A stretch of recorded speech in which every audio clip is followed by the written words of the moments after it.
tentación quiere derribarnos la puerta todos los días. ¿Qué usted cree? Buena pregunta, ¿verdad que sí?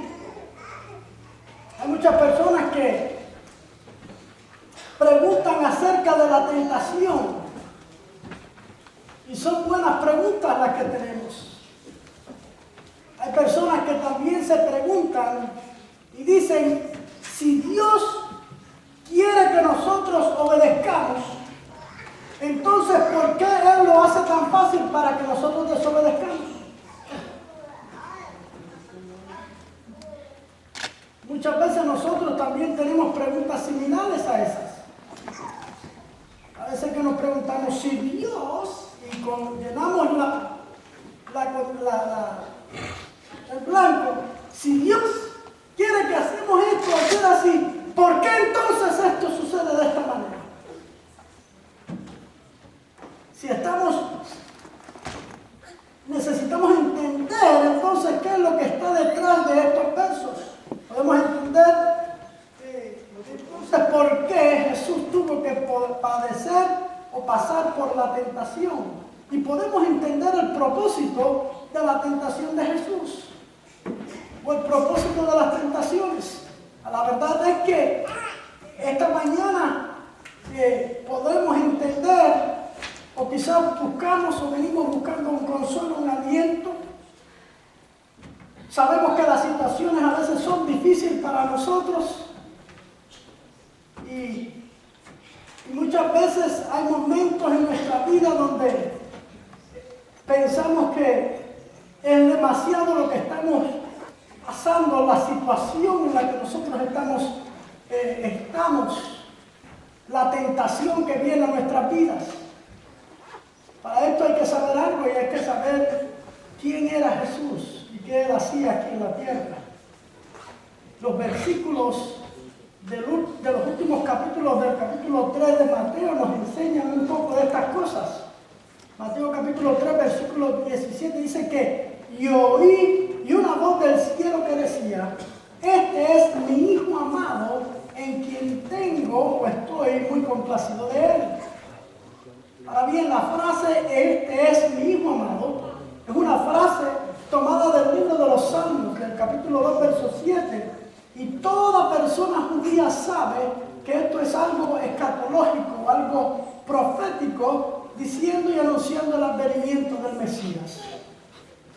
Por otra parte, la otra frase, estoy muy complacido de Él, es también una frase tomada del libro del profeta Isaías, del capítulo 42, y verso 1, y es la descripción del siervo sufrido, que se extiende hasta el capítulo 53 de Isaías y termina con la frase del versículo 12, dice, y cargó Él el pecado de muchos e intercedió por los pecadores.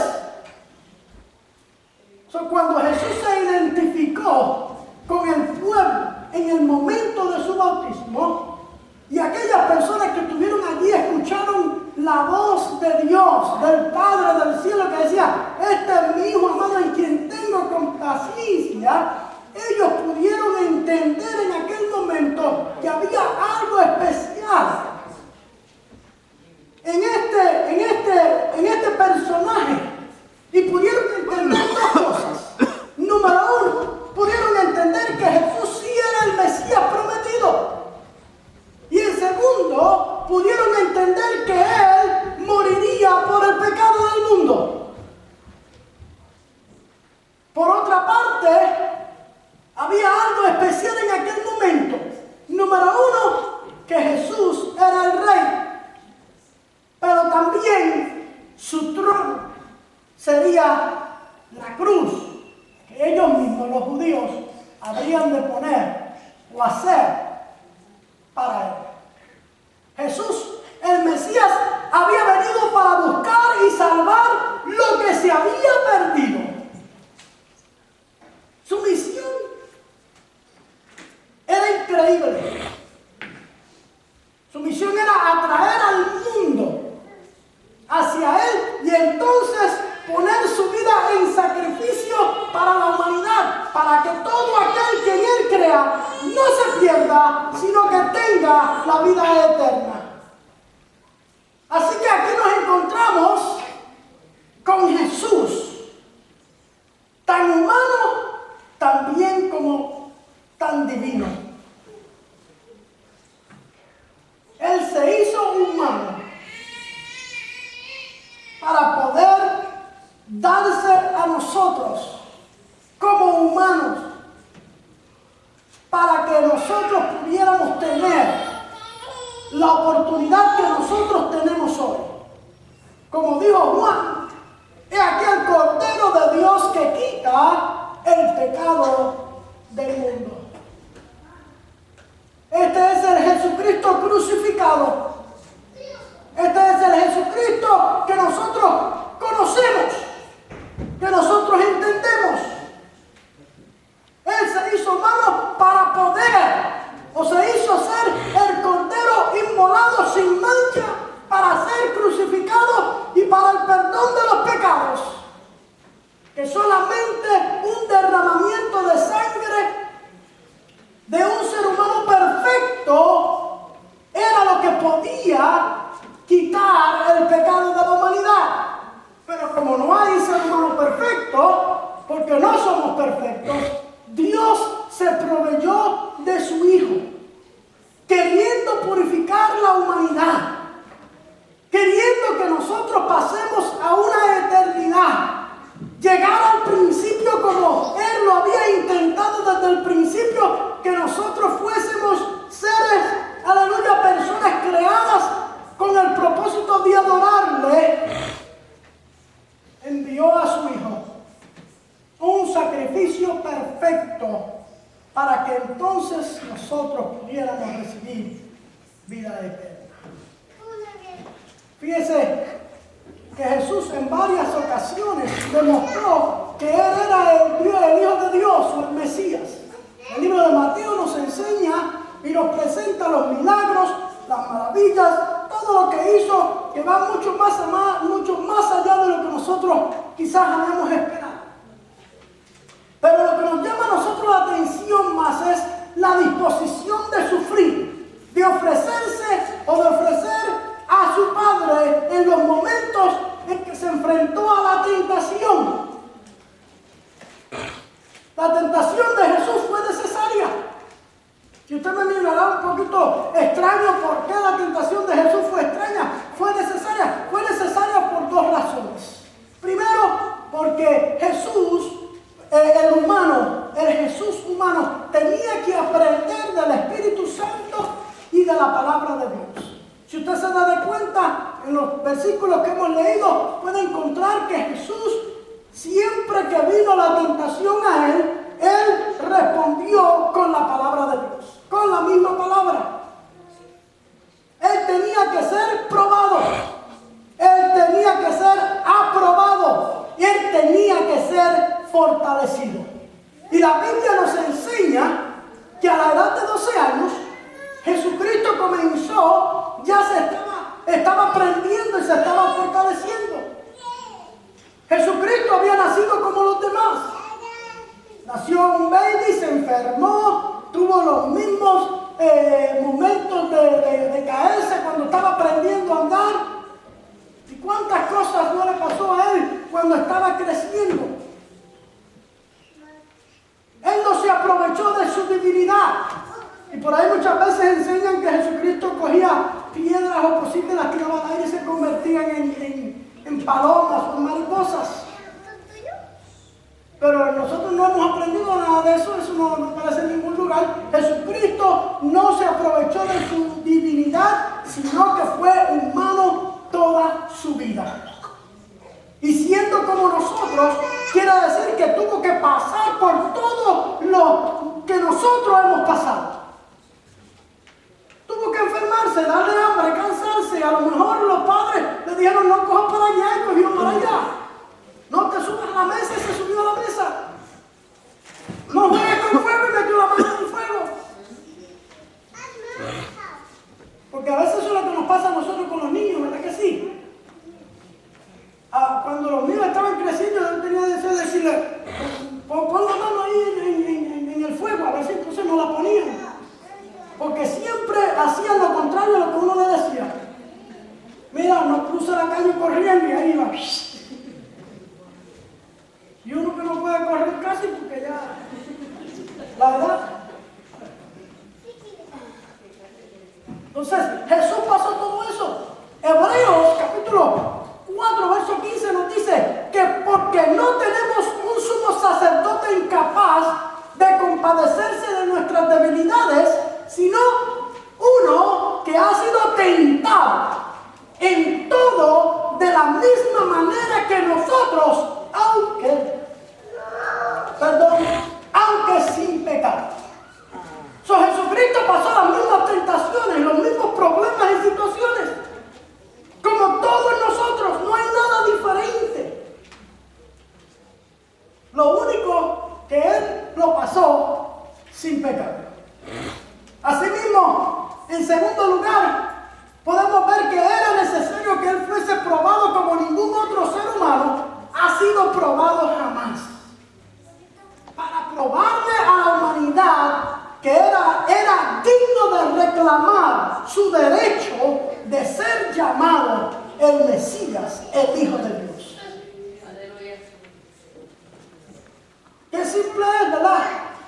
Imagínense si le preguntaran a usted, mira, ¿tienes hambre? ¿A que estas piedras se convierten en pan? De esas veces cuando nosotros no podemos comer todo el día. O cuando están haciendo el ayuno de los 21 días que ya vemos la lechuga como una chuleta.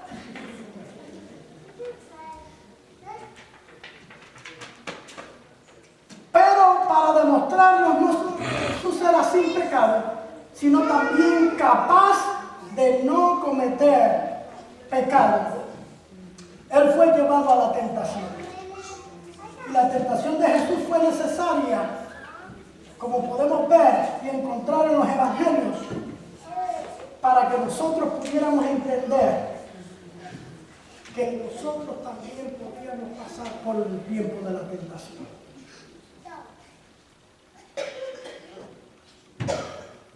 La tentación no se quedó ahí, ¿sabe? La Biblia dice y nos enseña que Jesús le dijo, vete de mí, Satanás, y él se fue, los ángeles vinieron y le adoraron. En otra versión dice que se fue y se alejó de Jesús por un tiempo.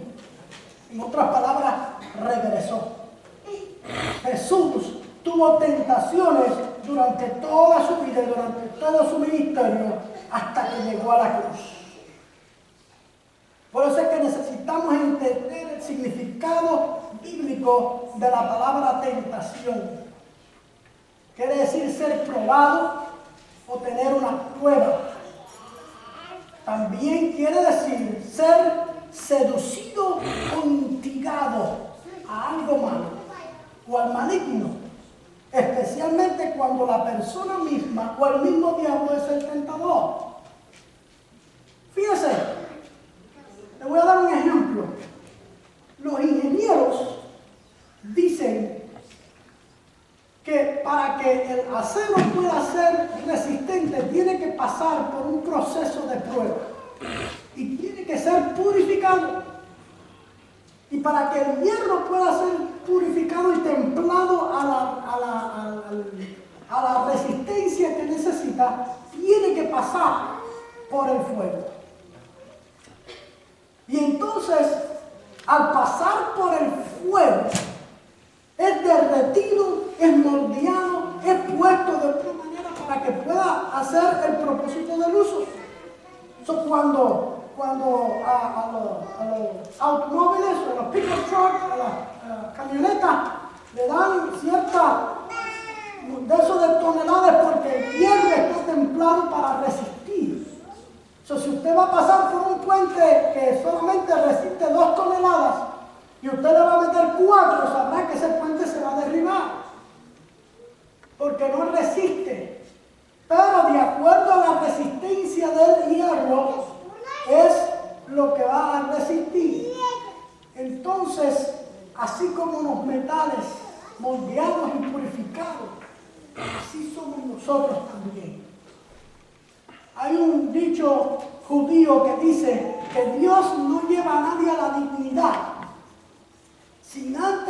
persona pasar y ser probada y haya pasado la prueba de la tentación, entonces Dios lleva a uno a la divinidad. ¿Qué nos quiere decir esto? Muchas cosas. Número uno, la tentación no es para que nosotros pequemos, sino para hacer posible que nosotros no vayamos a pecar. Pero la tentación no fue hecha para que caigamos, sino para que resistamos la tentación. También no para hacernos malos o malas, sino al contrario, para hacernos buenos y buenas mujeres y hombres de Dios. Y también la tentación no fue hecha para hacernos débiles, sino para hacernos fuertes, para afinarnos y para hacernos puros. No podemos mirar la tentación como un castigo, sino es un privilegio de una persona que estando pasando por las tribulaciones, sabiendo que están ahí, ellos o ellas son fortalecidos y fortalecidas para que entonces Dios pueda utilizarlos en el ministerio, en lo que Dios quiera hacer con ellos. Así que nuestra reacción a las pruebas y a las tribulaciones por las cuales pasamos nosotros, el propósito es para que nosotros podamos fortalecer nuestras vidas, fortalecer nuestra vida espiritual, hacernos fuertes para que Dios nos pueda usar en el futuro. Muchas veces utilizamos esa experiencia como parte de nuestro testimonio para que nosotros podamos llevar a otras personas al entendimiento, aleluya, del reino de Dios. Saber que como humanos hay momentos difíciles y débiles en nuestra vida, pero podemos tener la victoria si resistimos la tentación. Esto parece difícil para nosotros, ¿verdad que sí? Claro que sí, parece un poco difícil. ¿Por qué no? Cuando estamos pasando por ese momento difícil, cuando estamos pasando por esa tentación, cuando estamos pasando por esa situación que estemos pasando, a veces nos ponemos de una manera que creemos que no vamos a sobrevivir, pero tenemos que confiar en Dios. Sabiendo que Jesús pasó la tentación y la prueba, nosotros podemos también tener la victoria porque Dios está ahí con nosotros para darnos la victoria.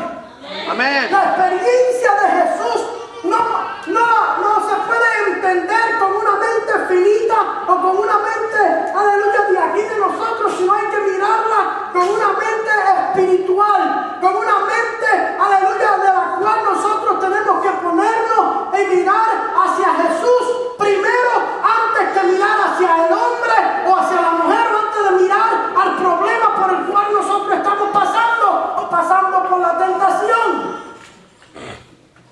Cuando Jesús fue llevado y vio los reinos, que dice que él le mostró todos los reinos de la tierra y toda su gloria. ¿Qué podemos decir nosotros? ¿Cómo podemos imaginarnos todas estas cosas, todas estas batallas? Me recuerda un compañero pastor que estaba pasando por una situación difícil, que estaba pasando por una situación donde no había nada en su casa. Vino una persona del gobierno y le dijo: mira, yo no tengo trabajo para ti, pero vamos a hacer una cosa, dame tu número social y yo lo pongo en la nómina y así pues tú puedes recibir un dinero mensual y te ayudas con eso. Y entonces aquel le dijo: mira, ¿tienes trabajo? No. Entonces, ¿por qué me está ofreciendo esto? Bueno, quiero ayudarte. Y le dijo: pero eso sería ilegal. Y le dijo: bueno, es ilegal, pero ¿de qué remedio? Hay que hacer algo para poder alimentar a tu familia. Y es triste, decía él, cuando ya el cartero, el que traía las cartas, ya ni paraba allí porque no había que traer. Ya ni le mandaban las fracturas para pagar. Y cuando los hijos le pedían de comer, no había más que agua y estaba a punto de cortársela. No había leche, no había comida, no había nada, no había absolutamente nada sino el agua que corría por los tubos. Pero aquel hombre dijo, no, yo tengo que primeramente ser fiel a Dios y esperar en Dios primero. Y aquel Señor le dijo, mira, se te va a morir tu familia de hambre por estar pendiente a ser fiel a Dios que todavía no te ha dado nada, ni te ha traído un trabajo, ni te ha defendido. Y él le dijo, así mismo es, yo tengo que ser fiel a Dios primeramente. Y aquel hombre rehusó.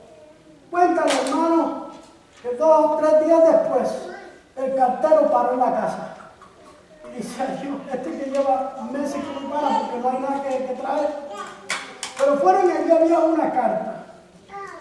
Y entonces abrieron la carta y en la carta decía, señor fulano de tal, le estamos escribiendo una factoría en los Estados Unidos que él había trabajado y se había cortado un dedo. Dice, un dedito que ni puntos le cogieron, se lo pegaron ahí con una cura. Dice, y aquí le enviamos su compensación por el accidente. Y le mandaron un cheque que cubrió todo lo que debía y le sobró dinero. Y él dijo, verdaderamente Dios es grande, pero cuando Dios lo tienta hay que saber conocer las tentaciones. Pablo dijo, para que Satanás no gane ventaja sobre nosotros, pues conocemos sus maquinaciones. La batalla no es contra carne y sangre, sino es con nuestra mente, con nuestra alma. Nuestra mente está en una constante batalla cada día, la cual peleamos y ganamos todos los días. Es fácil a una persona decir no quiero licor, no voy a beber. O es fácil a cualquier persona resistir la tentación que le haga una persona del sexo opuesto o del mismo sexo, porque se da hoy en día. Es fácil para un hombre decirle a una mujer que se le ofrece, no, yo no voy para allá. O un hombre, aleluya, a una mujer decirle a un hombre que se le ofrece, no, yo no voy para allá. Claro, es fácil decirlo así. Pensamos lo que hubiera pasado. Visualizamos el encuentro de nuevo con la tentación. Volvemos a contemplar. Y si yo hubiera dicho que sí. Wow. La mente. Sí, la mente. La mente es ese lugar. La mente es como un campo minado, esperando por la tentación para detonar el gatillo. La mente. En cierta ocasión soñé un sueño. Yo soy persona de soñar y contar lo que sueño. Yo soñé un sueño que estaba muy raro, pero se me olvidó. Y estaba predicando en la iglesia el domingo y en el medio del mensaje viene el sueño a la mente. Y llegó ese sueño ahí y yo lo dije. Le dije a la iglesia, le dije, hay un joven. Habían como 15 personas ese día en la iglesia. Es la primera iglesia que yo pastoreé en Filadelfia. Dice, hay un joven y tiene un revólver de este color y lo tiene escondido en tal lugar y está contemplando usarlo. Todo el mundo, imagínense 15 personas en la iglesia mirándome a mí, a lo que yo dije. Y yo dije, tenga cuidado lo que va a hacer.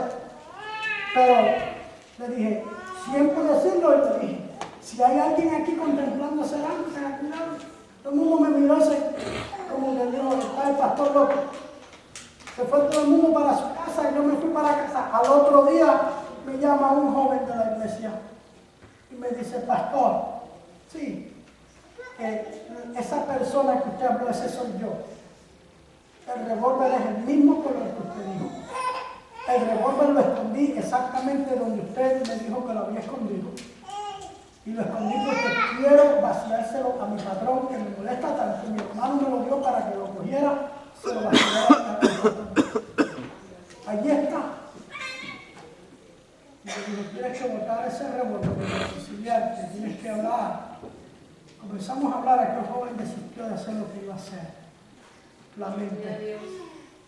A través de nuestros pensamientos, nuestra mente, muchas veces la tentación es tan grande que aún podemos ver la persona o lo que nos tienta. Todavía, en el castillo de Wartburg, en Alemania, está la tinta de Martín Lutero. Cuando él estaba haciendo la traducción y el comentario del Nuevo Testamento, cuando estuvo contiendas con la iglesia y estuvo peleando contra el diablo. Martín Lutero, a los que no saben muy bien, cuando peleaba con el diablo, había veces que la gente se paraba fuera de la puerta del cuarto de él para escucharlo pelear. Porque él peleaba con voz alta, como si estuviera peleando con alguien. Todavía aquí está la tinta cuando le tiró con el pote de tinta al diablo mientras peleaba con él. A veces nosotros pensamos que la tentación es algo fácil, pero la tentación muchas veces se hace fuerte. Nadie puede estar en esos zapatos suyos sino usted mismo o yo mismo. Nadie puede sentir lo que se está sintiendo en ese momento de soledad, porque déjenme decirle, la tentación viene en el momento de soledad. Nadie puede saber qué es lo que está pasando en nuestra mente, solamente nosotros. ¿Qué nos está maquinando el enemigo? ¿Qué nos está maquinando en nuestra mente? ¿Qué es la tentación que está viniendo a mi vida diariamente?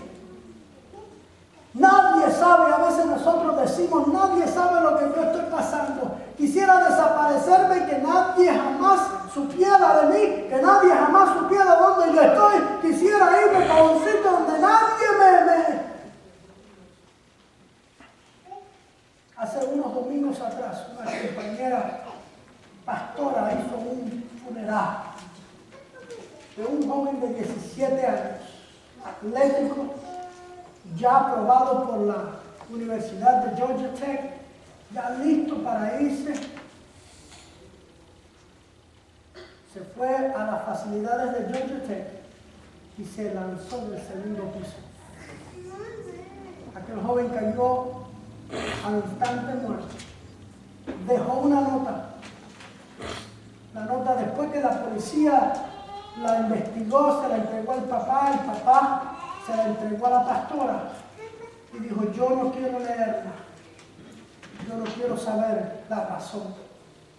Y cuando fueron a entregar a aquel joven, a enterrar a aquel joven, en el bolsillo de su gabán le pusieron la nota sin abrir y se fue a la tumba con un secreto que nadie sabe.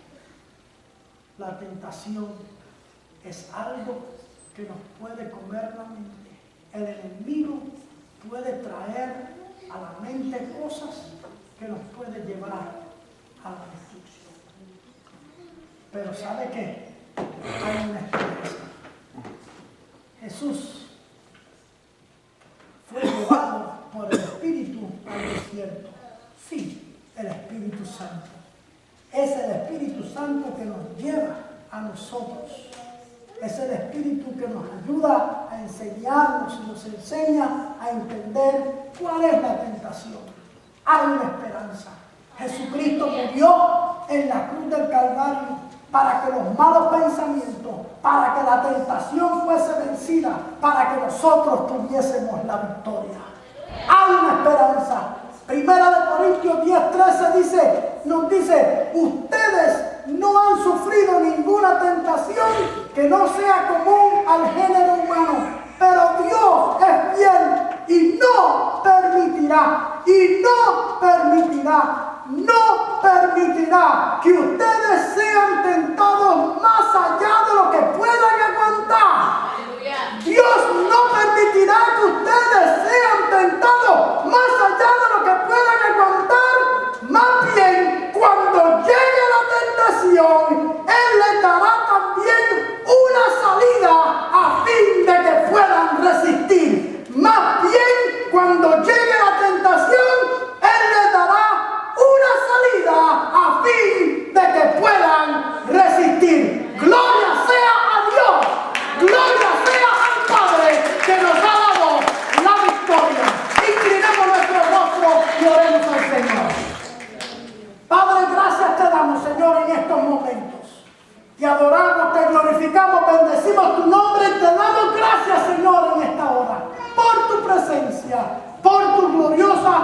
maravillosa, aleluya, el maravilloso Espíritu Santo que viene y está en nosotros. Gracias en esta hora en el nombre de Jesús. Amén y amén. Mientras canta el grupo una alabanza, si alguien necesita la oración en estos momentos, pedimos que pase al altar.